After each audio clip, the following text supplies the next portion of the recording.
Bupati Badung Iwayan Adi Arnawo mengajak umat Islam di Kabupaten Badung untuk turut menjaga keheningan saat Hari Raya Nyepi. Hal ini disampaikan menyusul kemungkinan berdekatan atau bersamaan dengan malam takbiran menjelang Hari Raya Idul Fitri.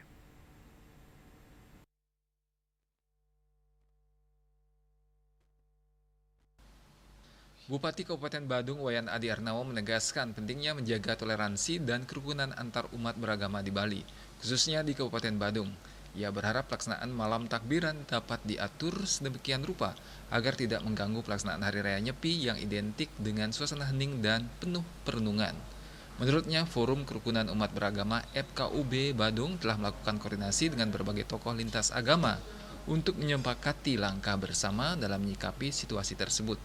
Melalui koordinasi tersebut disepakati bahwa pelaksanaan takbiran tetap dapat dilakukan oleh umat Islam namun diharapkan tanpa menggunakan pengeras suara saat nyepi berlangsung, serta dilaksanakan di sekitar tempat ibadah guna menjaga suasana tetap kondusif.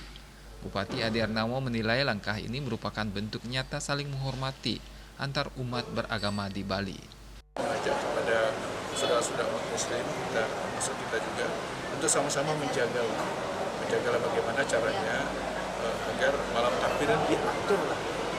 Saya kira udah FKUB juga di waktu udah koordinasi dengan para tokoh lintas agama untuk membuat satu standar kesepakatan bahwa berapa sebatas mana. Kalau nggak salah yang disampaikan kepada saya bagi warga yang warga yang akan melakukan malam takbiran dimungkinkan dengan jarak 500 tempat ibadah. Jadi 500 tempat ibadah jalan kaki boleh bermanfaat yang suara. Nah ini kan bagian daripada kita menjaga kerukunan umat beragama kita di Badung. Bupati juga mengapresiasi sikap tersebut dan semangat toleransi yang telah ditunjukkan oleh seluruh elemen masyarakat. Ia berharap kesepakatan bersama ini dapat menjadi contoh dalam menjaga keharmonisan kehidupan beragama, sehingga kerukunan antar umat beragama di Kabupaten Badung maupun di Bali pada umumnya tetap terjaga dengan baik. Yana Bali TV.